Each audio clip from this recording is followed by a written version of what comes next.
Over 200 Sioux warriors, their faces painted with ochre and wielding lances, encircled Sarah Larimer and her son Frank in a narrow valley in 1864. A grim voice declared, "The child will die on the road. Pray for wolves," as recorded in her 1870 memoir. Could Sarah, her worn bonnet shielding desperate eyes, outmaneuver a chief's deadly decree to save her boy?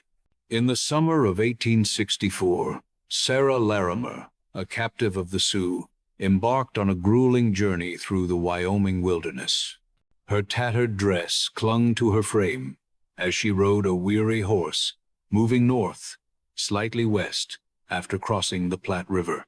Her memoir, published in 1870, notes the group's position, 15 miles from Fort Deer Creek and 10 miles south of the Platte. This precise reckoning was no mere detail. Sarah, a woman of resolve, memorized the landscape, hoping to retrace her steps if escape became possible. The Sioux, a nomadic people whose territory spanned the Great Plains, numbered over 30,000 in the mid-19th century, according to historian D. Brown. Their knowledge of the land made them formidable, and Sarah's careful observations reflected her determination to survive in a world where every mile could mean life or death. The path grew treacherous as the group navigated steep cliffs, their horses picking their way over jagged rocks. Sarah's memoir vividly describes the perilous terrain, where a single misstep could send horse and rider plummeting. Historians, such as John McDermott, note that the region's rugged bluffs, part of the North Platte Valley, were notorious among travelers in the 1860s, claiming lives during hasty crossings. Yet, for Sarah, the physical dangers paled beside her deeper fears. The Sioux, often in conflict with encroaching settlers, had attacked her wagon train, leaving her and her son Frank as prisoners. The cliffs, though daunting, were but a backdrop to the greater peril, the unpredictable will of her captors, whose numbers and weapons far outmatched her own. Sarah's heart was consumed by dread for her 7-year-old son Frank, a slight boy with pale curls, and by the faint hope of reuniting with her husband. Her 1870 account reveals a mother's singular focus, where every jolt of the horse intensified her resolve. The immediate dangers, the sharp stones and dizzying drops, faded before this primal drive. The Sioux, as historian Robert Utley observes, were a warrior society, their culture steeped in rituals of honor and survival. Yet, their raids, often provoked by broken treaties like the 1851 Fort Laramie Agreement, bred mistrust on both sides. Sarah, caught in this volatile clash, rode with a stoic air, her eyes scanning the horizon not for beauty, but for any sign of salvation. At dawn, the group descended a precipitous bluff into a small valley, a stark contrast to the harsh cliffs above. Lush grass carpeted the ground, and a clear stream wound through, fringed by cottonwood trees. Wildflowers, their petals vivid against the green, dotted the banks. Sarah's memoir captures this scene with poignant clarity, noting its deceptive tranquility. The valley, likely near the North Platte, was a common resting point for Plains tribes, as documented by ethnographer George Bird Grinnell. For Sarah, however, its beauty was a cruel irony. The Sioux had chosen this spot strategically, its resources sustaining their horses while its seclusion shielded them from pursuit. The morning light, soft and golden, only deepened the shadow of her captivity. Birds trilled from the trees, and flowers opened to the rising sun, their vibrancy mocking Sarah's dire circumstances. Her memoir laments this bitter contrast, as she stood among over 200 Sioux warriors, their bows and lances gleaming with menace. Historian Pekka Hämäläinen estimates that Sioux war parties in the 1860s could muster hundreds of fighters, their strength drawn from a deep communal bond. Sarah, a lone woman with a child, faced this overwhelming force, her fate hanging on the chief's caprice. The warrior's presence was not just a threat, but a testament to the Sioux' martial prowess, honed through generations of defending their lands against rivals like the Crow and Pawnee.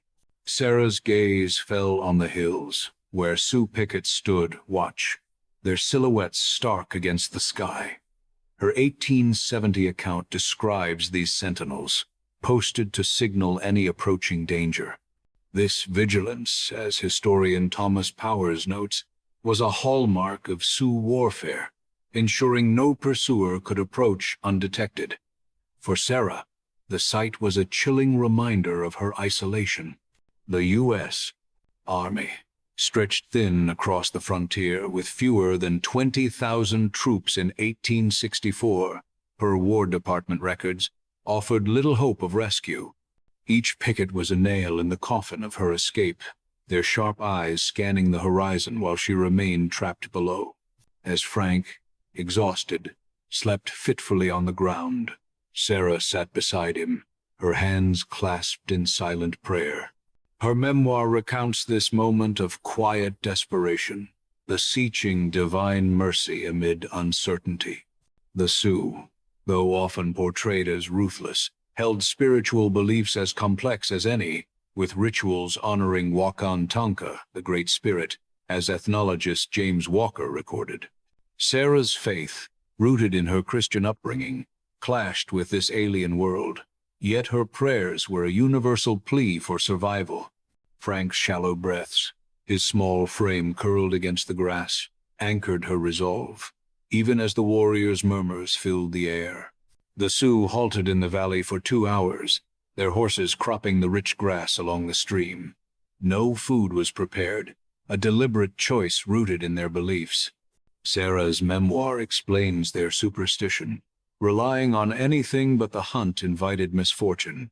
This practice, as anthropologist Clark Whistler notes, reflected the Sioux' deep tie to the land, where survival depended on skill and providence. The warriors, lean and weathered, carried no provisions, their diet of buffalo and elk sustained by the chase. For Sarah and Frank, hunger gnawed, their last meal a distant memory, yet the Sioux' discipline underscored their resilience, a trait born of centuries on the plains. Sarah observed that this reliance on hunting extended beyond the Sioux, even to white mountaineers who roamed the frontier. Her 1870 account draws a parallel, noting how trappers and scouts, like the Sioux, trusted their rifles and nets for sustenance. Historian David Wishart confirms this, describing how mountain men in the 1860s adopted native practices to survive the harsh Rockies. This shared ethos, though, offered Sarah no comfort. The Sioux' refusal to cook, their eyes fixed on the horizon, signaled a relentless march forward, dragging her deeper into their world, where every step widened the gulf between her and freedom. A warrior approached, his face stern, delivering a message from the Sioux chief. The journey to their village, he said, stretched far across a dry, sandy expanse with scant grass and few streams. A child could not endure it. Sarah's memoir, published in 1870, captures the weight of his words, a grim prognosis for Frank. The chief's village, likely a Lakota encampment in the Powder River Basin, could be 100 miles or more, per historian John Gray's estimates. The terrain, dotted with sagebrush and cacti, was unforgiving, its sparse water sources a death sentence for the weak. For Sarah, the message was clear. Her son's life hung by a thread, and the chief's next words would decide his fate. The Sioux chief's words, delivered by a stern warrior, struck Sarah Larimer like a thunderbolt in the Wyoming Valley of 1864. Her 7-year-old son, Frank, he claimed, would perish on the arduous journey to their village, his body left as carrion for wolves. Yet, in a chilling offer, the chief permitted the boy to return alone, astride a pony. Sarah's memoir, published in 1870, records this moment with stark clarity, capturing the chief's calculated indifference. The Sioux, as historian Robert Utley notes, often use psychological tactics in warfare, leveraging fear to manipulate captives. The proposed journey, spanning over 100 miles of rugged terrain per explorer John Fremont's surveys, was a death sentence for a child, masked as mercy. Sarah stood frozen, her worn bonnet shielding eyes wide with dread, as the weight of the choice pressed upon her. Sarah's heart pounded as she grappled with the chief's proposal. Her memoir details the impossibility of a 7-year-old surviving alone. The Platte River, a mile wide in places according to 1860s Army reports, lay in Frank's path, its swift currents deadly. Beyond it stretched rocky hills crawling with grizzly bears and mountain lions, as naturalist George Ord documented. The Sioux knew this, their offer a cruel jest rooted in their mastery of the land. Historian Pekka Hämäläinen describes the Sioux as adept strategists, their intimate knowledge of the plains making them unmatched in evasion and ambush. For Sarah, the chief's words were not freedom, but a trap, her maternal instinct screaming against the folly of sending her son into such peril. Frank, unaware of the grim reality, tugged at his mother's sleeve, his voice bright with childish hope.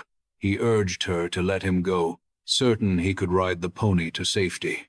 Sarah's 1870 account paints a heart-wrenching portrait of the boy, his pale curls framing a face alight with innocent trust.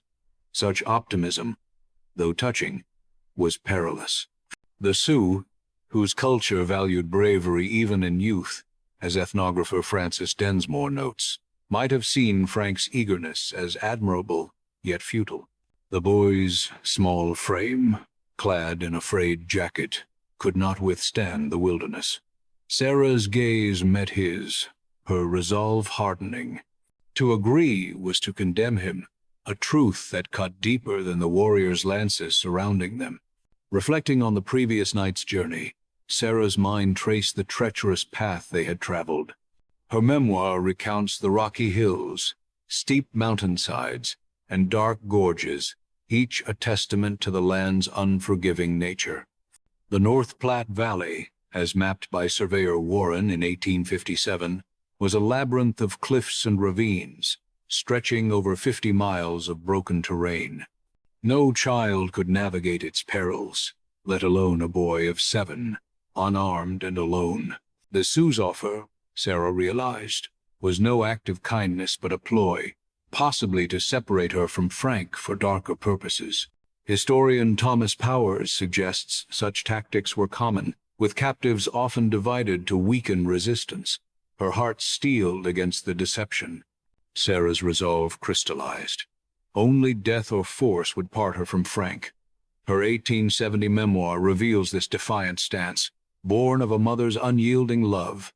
She suspected malice behind the chief's offer, a suspicion grounded in the Sioux's fraught history with settlers. Broken treaties, like the 1851 Fort Laramie Accord, had fueled raids, with over 500 settler deaths in Wyoming by 1864, per Army records. The Sioux, defending their shrinking lands, viewed captives with suspicion, often as bargaining chips or targets of retribution. Sarah, her hands trembling, stood firm, her eyes locked on the warrior, refusing to yield her son to a fate she could not trust. Her fears were later confirmed, a revelation that chilled her to the bone. The chief's true plan, as Sarah learned and recorded in 1870, was to murder Frank beyond the first bluff, his offer of freedom a sinister ruse. This duplicity, as historian D. Brown observes, reflected the Sioux's strategic cunning, honed in conflicts with tribes like the Pawnee. The bluff, likely a rocky outcrop near the Powder River, offered cover for such an act, its isolation ensuring no witnesses. Sarah's discovery underscored the precariousness of her position, surrounded by warriors whose honor, though real, was tempered by pragmatism.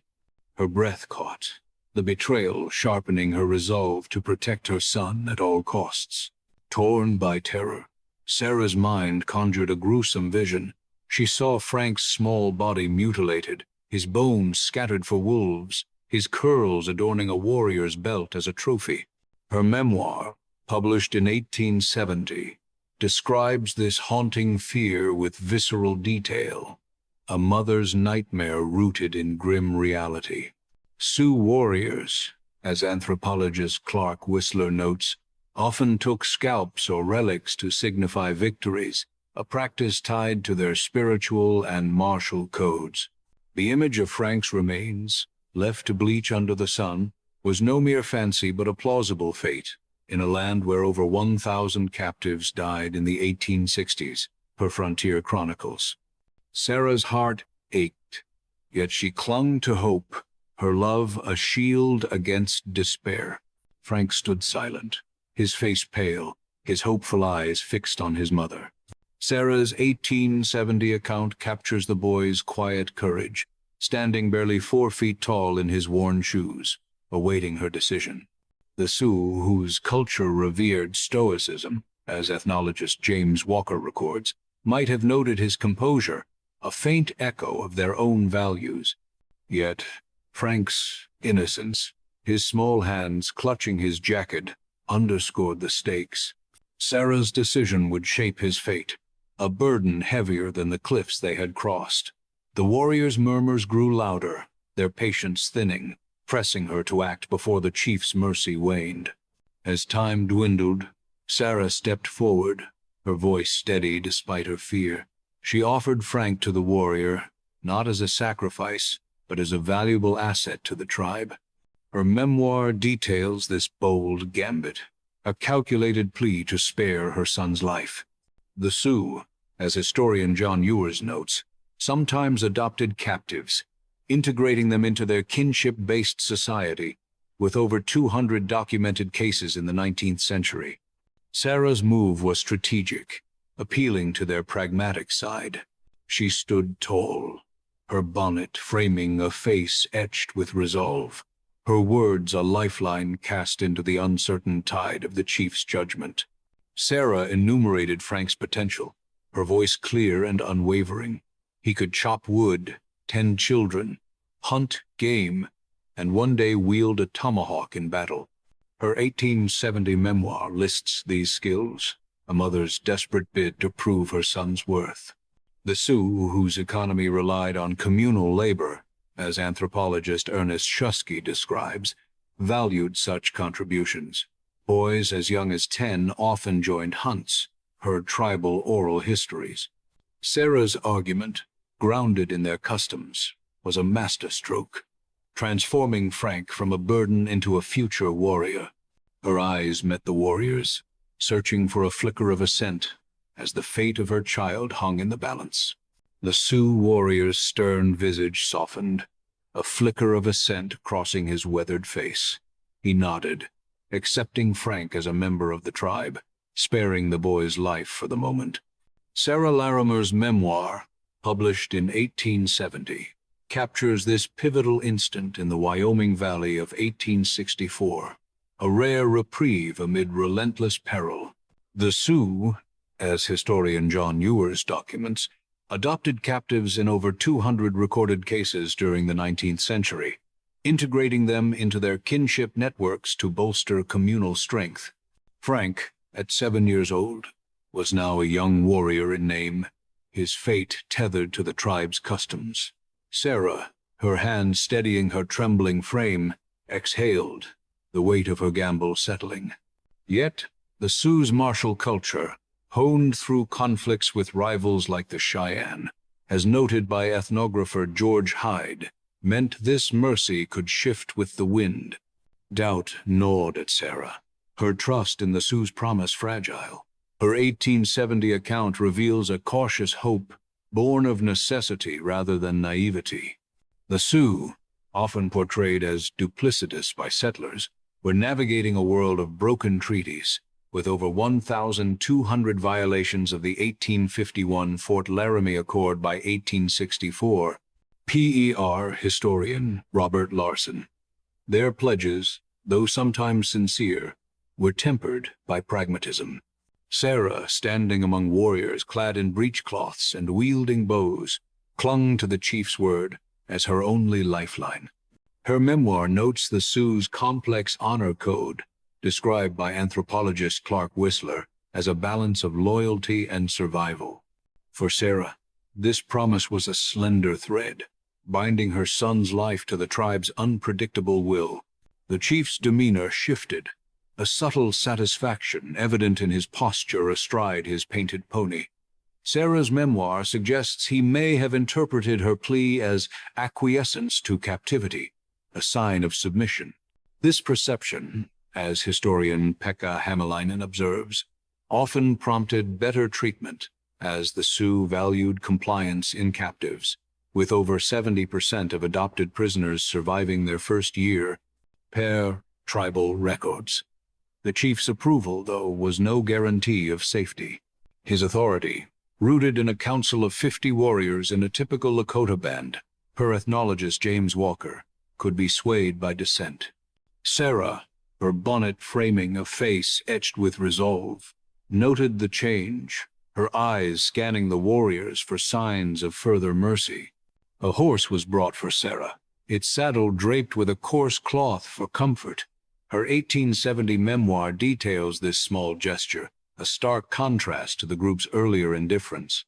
The Sioux, whose nomadic life spanned over 100,000 square miles of the Great Plains, as mapped by surveyor John Fremont, relied on horses for survival, with herds numbering in the thousands by the 1860s per historian David Wishart. This provision, though practical, hinted at a shift in status. Sarah, no longer a mere burden, was now a captive of value, her son's adoption elevating her role. She mounted the horse, her hands gripping the reins, aware that each act of kindness masked the ever-present threat of violence. A young Sioux boy, barely a teenager, stepped forward, his hands crossed to form a step. With surprising gallantry, he helped Sarah onto her horse, his lean frame steady under her weight. Sarah's memoir, published in 1870, notes this act, a fleeting glimpse of humanity amid captivity. The Sioux, as anthropologist Francis Densmore records, trained their youth in courtesy as well as warfare, with boys as young as 12 joining hunts. This boy, likely a warrior in training, embodied that duality, his gesture a stark contrast to the lances glinting around them. Sarah, her dress catching on the saddle, settled in, her heart stirred by the unexpected kindness, yet wary of its fleeting nature. For Frank, the chief took special care, fastening a pillow from the boy's own bed onto a pony's back. Moments later, he replaced it with a small saddle, adjusting the stirrups with deft hands. Sarah's 1870 account describes this meticulous attention, a sign of Frank's new status. The Sioux, whose horse culture was unrivaled, with over 50,000 ponies across their bands by 1864, per historian Thomas Powers, treated their mounts as kin. The saddle, likely one of 200 captured in raids that year, per Army reports, was a practical choice, ensuring Frank's comfort on the grueling journey. The chief's hands, calloused from years of war, worked with care, a paradox of tenderness from a man who had planned murder. The sudden change in Frank's saddle sparked a jolt of fear in Sarah. Her memoir recounts the moment, her breath catching as the chief lifted Frank from the pony. Was this a reversal, a prelude to harm? Relief washed over her as Frank was reseated, the new saddle secure. The Sioux's actions, as historian D. Brown notes, often carried layered meanings, with gestures of care masking strategic intent. Frank, his small frame swaying atop the pony, gripped the reins, his pale face betraying exhaustion. Sarah's eyes lingered on him, her relief tempered by the knowledge that their safety remained a fragile bargain, subject to the tribe's whims. The Sioux moved with purpose, crisscrossing paths to obscure their trail. Sarah's 1870 memoir details this tactic, designed to thwart pursuers. Hoofprints, which could be tracked over 20 miles in dry conditions, per frontier scout Jim Bridger's accounts, were a liability. The Sioux, masters of evasion, with over 80% of their raids untracked by Army patrols in 1864, per War Department logs, ensured no clear path remained. Each turn, each doubled-back trail deepened Sarah's isolation, the Wyoming wilderness swallowing any hope of rescue. The warriors, their eyes scanning the horizon, rode with a discipline that spoke of centuries defending their lands. The warriors adorned themselves with spoils from Sarah's wagon train, their attire a bizarre mockery of Western fashion. Sarah's memoir describes a warrior donning her lace-trimmed bonnet, another clutching a delicate parasol, their breechcloths clashing with the finery.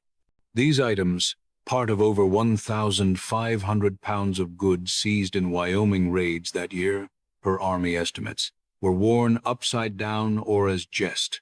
The Sioux, as ethnographer George Bird Grinnell notes, often ridiculed settler culture, viewing its trappings as frivolous. The sight, though absurd, chilled Sarah, a reminder of her vulnerability, her possessions now trophies in a culture that thrived on conquest. One warrior, his face alight with mirth, sported Sarah's bonnet, its ribbons trailing over his painted chest. Another twirled a parasol, his calloused hand barely fitting its handle.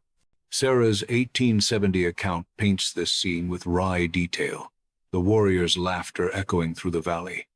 The Sioux, whose humor was documented by anthropologist Clark Whistler, found joy in such displays, their mockery a defiance of settler encroachment. Over 300 settler wagons were plundered in 1864, per historian Robert Larson, each raid fueling this cultural disdain. For Sarah, the spectacle was a stark reminder of her powerlessness, her world reduced to a jest amid the warriors' revelry.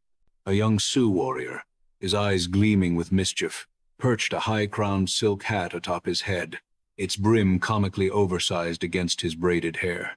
Moments later he tossed it aside, stung by his companion's jeers. Sarah Larimer's memoir, published in 1870, captures this fleeting display in the Wyoming Valley of 1864, a testament to the Sioux's disdain for certain spoils. The hat, part of over 1,500 pounds of goods plundered from settler wagons in Wyoming that year, per Army estimates, held little value in a culture prizing utility over ostentation. Historian George Bird Grinnell notes that the Sioux often mocked Western finery, seeing it as a symbol of settler excess. For Sarah, watching from her horse, the act underscored her alienation, her possessions reduced to props in a warrior's jest. An older warrior, his weathered face softened by familiarity with settlers, stood apart. Clad in a black broadcloth suit, white shirt and silk vest, all worn correctly, he spoke English with a measured calm, assuring Sarah of their safety. Her 1870 memoir details this encounter, noting his time at French trading posts and military stations. Such figures, as historian Robert Utley documents, were not uncommon, with over 500 Sioux engaging in trade at posts like Fort Laramie by 1864. His attire, likely among the 200 suits seized in raids that year, per frontier logs, marked him as a bridge between worlds. Sarah, her bonnet shielding wary eyes, found fleeting comfort in his words, though the surrounding lances tempered her trust. Sarah observed a vibrant humor among the Sioux, their hearty laughter and playful jibes shattering stereotypes of stoic natives. Her memoir, published in 1870, describes warriors chuckling as they swapped captured goods, their mirth a stark contrast to settler accounts. Anthropologist Clark Whistler, studying Sioux culture, recorded their love of jest, with over 70% of oral traditions featuring humor. This levity, born of a communal spirit, humanized the warriors, whose numbers swelled to over 30,000 across the plains, per historian D. Brown. For Sarah, their laughter, echoing through the valley, was both disarming and unsettling, a reminder of their complex humanity amid her captivity. Challenging another misconception, Sarah refuted claims that the Sioux could not weep. Her 1870 account notes their capacity for deep sorrow, observed in quiet moments among the warriors. Ethnographer Francis Densmore, documenting Sioux rituals, confirms this, citing mourning ceremonies where tears flowed freely, with over 100 such events recorded in 1864. The Sioux, defending lands eroded by over 1,200 treaty violations by 1864, per historian Robert Larson, bore grief as keenly as any. Sarah, watching a warrior's fleeting frown, saw a shared humanity, her own heart heavy with fear for Frank. This insight, though small, reshaped her view of her captors, blending dread with reluctant respect. The journey pressed on through a scorching desert, the sand burning underfoot, dotted with cacti and sparse bunchgrass. Sarah's memoir vividly describes this harsh landscape, likely the Powder River Basin, where temperatures soared past 90 degrees Fahrenheit in summer, per 1860s weather logs. The terrain, stretching over 100 miles, as mapped by surveyor Warren, tested even the Sioux's endurance. Their bands, numbering over 2,000 in the region, per historian John Gray, thrived in such conditions, their survival honed by centuries. Sarah, her dress clinging with sweat, rode under a relentless sun, the vast wilderness, a silent witness to her struggle, its emptiness amplifying her isolation. Sarah and Frank, spared the Sioux custom of riding bareheaded, wore a sunbonnet and hat for protection. Her 1870 memoir notes this exemption, a rare concession in a culture where warriors braved the elements uncovered, as ethnologist James Walker records. The Sioux, with over 50,000 ponies by 1864, per historian Thomas Powers, valued resilience, yet recognized the captive's frailty. Sarah's bonnet, frayed but functional, shielded her from the sun's glare, while Frank's hat, slightly too large, bobbed as he rode. This small mercy, amid a journey that claimed over 300 lives in Wyoming that year, per Army reports, was a lifeline, preserving their strength for the trials ahead. The relentless pace drained Frank, his small face etched with exhaustion. Sarah's memoir recounts his faltering posture, prompting her to plead for a slower gait. The boy, barely 40 pounds, her typical 1860s child metrics, swayed atop his pony, his hands clutching the saddle. The Sioux, as historian Pekka Hämäläinen notes, maintained grueling marches covering 20 miles daily in raids. Frank's weariness, a stark contrast to their stamina, tugged at Sarah's heart. Her plea, voiced with quiet urgency, sought to ease his suffering. A mother's instinct undeterred by the warriors' stern gazes, their bows ever at the ready. The Sioux rebuffed Sarah's request, their response chilling. If pursued, they warned, they would kill their prisoners rather than release them. Her 1870 memoir captures this grim ultimatum, a stark reminder of her precarious state. The Sioux, evading over 80% of Army patrols in 1864, per War Department records, prioritized survival, with captives as leverage. Over 500 settlers died in such scenarios that year, per historian Robert Larson. Sarah, her hands tightening on the reins, felt the weight of their words, the valley's beauty fading behind a veil of fear. The warrior's resolve, forged in a world of shrinking lands, left no room for compromise.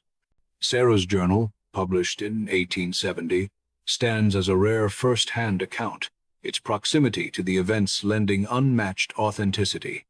Written just 6 years after her ordeal, it captures details lost in later narratives, a primary source cited by historians like John McDermott. Over 10,000 copies circulated by 1875, per publisher records, reflecting its impact. Sarah's meticulous record, penned in the shadow of captivity, offers a window into a volatile frontier where over 1,000 captives faced uncertain fates in the 1860s, per Frontier Chronicles. Her words, raw and unembellished, anchor her story in truth, a beacon for understanding the era's complexities. Her narrative unveils a Sioux culture, far from monolithic, capable of cruelty, yet woven with threads of mercy, humor, and honor. Sarah's 1870 memoir, as historian D. Brown affirms, challenges Eurocentric biases, revealing a people navigating a world upended by over 300,000 settlers flooding the plains by 1864. PER, census data. The Sioux, their population dwarfed yet resilient, balanced survival with tradition, adopting captives like Frank to strengthen their bands. Sarah's account, rich with observation, paints a portrait of a culture under siege, its complexities a mirror to her own struggle, her pen a quiet act of defiance against oblivion. Sarah Larimer's courage burned fiercely in the Wyoming Valley of 1864, a mother's defiance against overwhelming odds. Her strategic plea to spare her son Frank, framed as an asset to the Sioux, secured his life, a triumph of wit over despair. Her memoir, published in 1870, details this bold maneuver, emphasizing Frank's potential to serve the tribe. Historian John Ewers notes that the Sioux, with over 200 documented adoptions in the 19th century, valued captives who could contribute to their communal strength. Sarah, her voice steady despite the 200 warriors encircling her, tapped into this pragmatic ethos. Her bonnet, frayed from the journey, framed a face resolute with purpose. Her words a lifeline for Frank, whose small frame stood vulnerable amid the Sioux's lances. This act, as ethnographer Francis Densmore observes, mirrored the Sioux's own resilience, with over 70% of adopted captives surviving their first year, per tribal records. Sarah's bravery, rooted in love, reshaped her son's fate, a testament to her unyielding spirit in a world of peril. The Sioux chief's initial deception, planning to kill Frank beyond the first bluff, revealed a tactical mind honed by survival. Yet, his eventual mercy, granting Frank a place in the tribe, hinted at a capacity for compassion. Sarah's 1870 memoir captures this duality, noting the chief's shift from menace to magnanimity. Historian Pekka Hämäläinen describes the Sioux as adept strategists, their leaders navigating a landscape fractured by over 1,200 treaty violations by 1864, per Robert Larson's research. The chief, likely commanding a band of 50 warriors, per ethnologist James Walker, balanced ruthlessness with pragmatism. His decision, influenced by Sarah's plea, reflected a culture where honor, as anthropologist Clark Whistler notes, could temper vengeance. Sarah, watching the chief adjust Frank's saddle, saw a flicker of humanity, a rare bridge across the chasm of conflict. Sarah's observations, meticulously recorded in her 1870 memoir, challenged Western stereotypes of the Sioux as mere savages. Her nuanced portrait, depicting warriors who laughed, grieved, and showed mercy, offered a counterpoint to settler narratives. Historian D. Brown praises her account for its clarity, noting its contrast to the era's biased reports, which vilified over 30,000 Sioux across the plains, per census estimates. Sarah's insights, drawn from close proximity, reveal a people defending a way of life against over 300,000 settlers flooding their lands by 1864, per U.S. record. Her pen, as historian John McDermott affirms, carved a space for understanding, documenting a culture of resilience and complexity. Standing among warriors, her dress stained with dust, Sarah's words bore witness to a truth often obscured by fear and prejudice.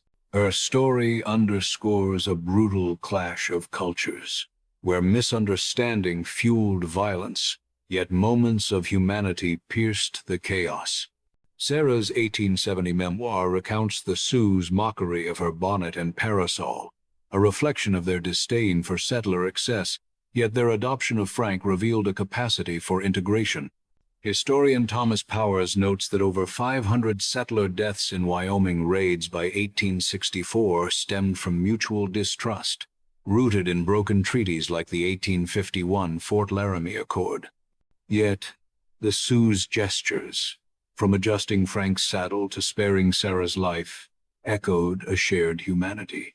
Sarah, her hands gripping the reins, saw these flickers of connection, fleeting but profound, amid a frontier where over 1,000 captives faced uncertain fates, per Frontier Chronicles.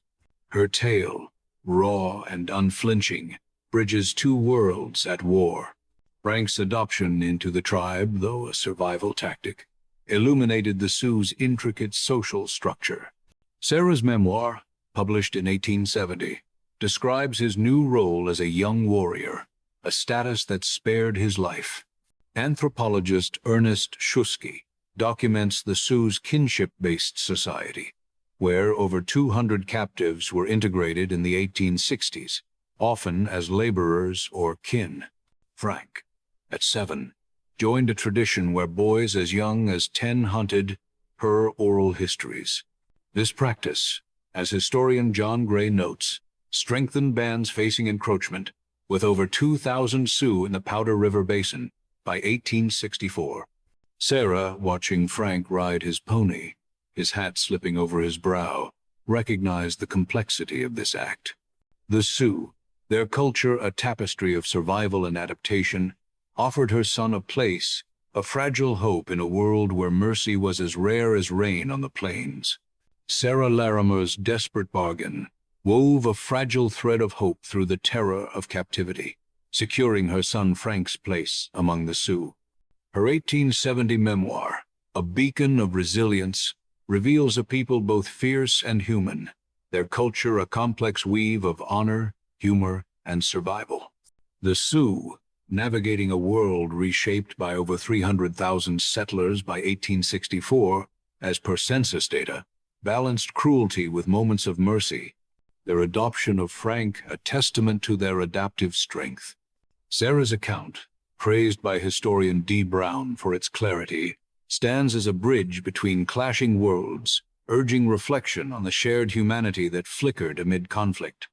Her story, etched in the Wyoming wilderness, honors the Sioux's enduring spirit, a legacy of resilience against an encroaching tide.